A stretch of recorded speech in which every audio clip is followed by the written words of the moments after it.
Assalamualaikum warahmatullahi wabarakatuh. Baik, di sini saya akan menjelaskan mengenai mata kuliah manajemen laboratorium, mulai dari pengertian dasar dari manajemen laboratorium, capaian pembelajaran lulusan atau CPL, capaian pembelajaran mata kuliah atau CPMK, dan juga beberapa pokok bahasan yang tersedia. Sebelumnya, izin memperkenalkan diri terlebih dahulu. Perkenalkan, nama saya Nisha Aulia Nurlita dengan NRP 501241102 dari Departemen Fisika. Baik, pada pembahasan pertama yaitu mengenai apa sih sebenarnya mata kuliah manajemen laboratorium itu. Nah, mata kuliah ini yaitu membahas prinsip, sistem, dan juga prosedur pengelolaan laboratorium secara profesional dan juga berstandar. Nah, adapun beberapa pokok bahasan yang dibahas pada mata kuliah manajemen laboratorium yaitu aspek keselamatan kerja, penanganan bahan berbahaya, sistem standarisasi, mutu laboratorium pengujian dan kalibrasi, dokumentasi, ketelusuran pengukuran, ketidakpastian pengukuran, serta pengelolaan inventaris. Nah, sebenarnya apa sih tujuan dari mata kuliah ini?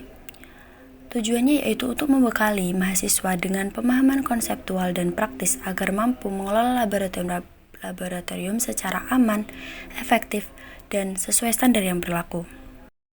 Selanjutnya adalah capaian pembelajaran lulusan atau kita bisa sebut dengan CPL, di mana ada beberapa dari capaian yang perlu kita capai, yaitu yang pertama yaitu memahami prinsip dasar pengelolaan dan organisasi laboratorium. Nah, yang kedua adalah menerapkan keselamatan dan kesehatan kerja atau K3 di lingkungan laboratorium dan memahami standar mutu dan standarisasi laboratorium, pengujian, dan kalibrasi. Dan yang ketiga adalah menunjukkan sikap tanggung jawab, disiplin, dan profesional dalam aktivitas laboratorium. Dan yang keempat adalah menganalisis permasalahan pengelolaan laboratorium dan memberikan solusi yang tepat. Oke, selanjutnya adalah capaian pembelajaran mata kuliah atau CPMK. Nah, setelah mengikuti mata kuliah manajemen laboratorium, diharapkan mahasiswa itu mampu, yang pertama yaitu menjelaskan pengertian fungsi dan peran dari laboratorium itu sendiri. Kedua, menerapkan prosedur keselamatan kerja dan penanganan bahan berbahaya. Ketiga, memahami sistem standarisasi dan persyaratan mutu laboratorium. Dan yang keempat, menjelaskan konsep dokumentasi, keterlusuran, dan ketidakpastian pengukuran. Dan yang terakhir adalah mengelola sistem inventaris laboratorium secara sistematis dan efisien. Oke, kita masuk ke pokok pembahasan yang akan kita bahas pada PPT kali ini, yaitu yang pertama adalah pengertian dasar dari laboratorium. Nah, laboratorium itu apa sih sebenarnya? Laboratorium adalah fasilitas yang digunakan untuk kegiatan pendidikan, penelitian, dan pengujian melalui proses eksperimen, pengukuran, dan analisis secara terkontrol. Baik, selanjutnya kita akan masuk ke dalam pokok pembahasan yang kedua, yaitu sebenarnya apa sih keselamatan kerja di laboratorium. Nah, yang pastinya pada saat kita di laboratorium kita perlu memperhatikan keselamatan kerja yang perlu kita cegah apabila terjadinya kecelakaan dan juga bahaya.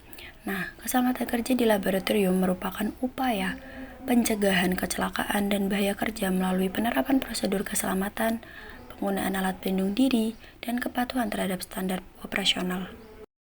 Oke, selanjutnya adalah penanganan bahan beracun dan berbahaya atau kita sebut dengan P3. Nah, di laboratorium pastinya kita tidak jauh-jauh dengan sebuah bahan beracun maupun berbahaya yang ada di sekitar kita. Nah, sebenarnya bagaimana sih cara penanganan dan bahan beracun dan berbahaya itu?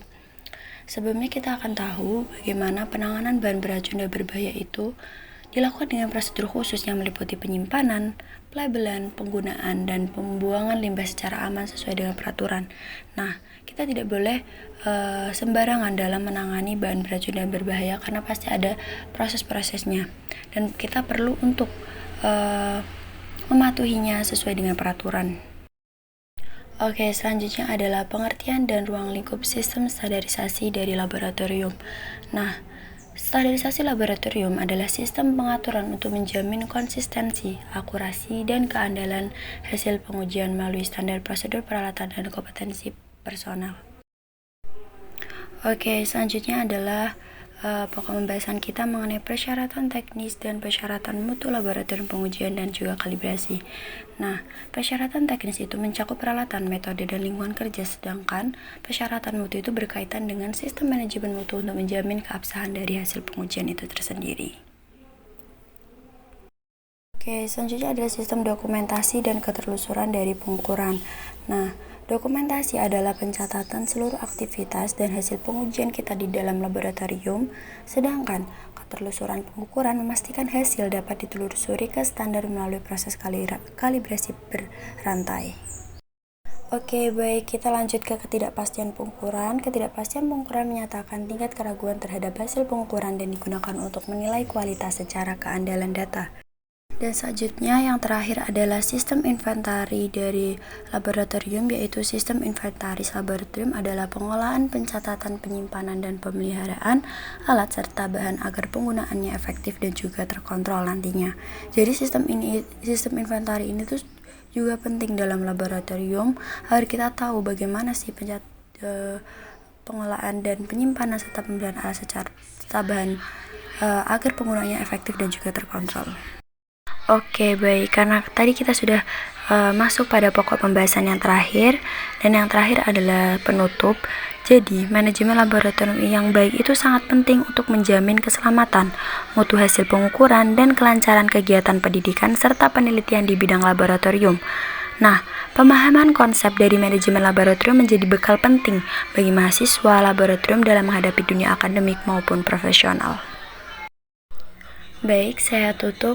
Mohon maaf apabila ada kesalahan maupun kekurangan dalam penyampaian pembahasan pada kali ini. Saya ucapkan terima kasih. Wassalamualaikum warahmatullahi wabarakatuh.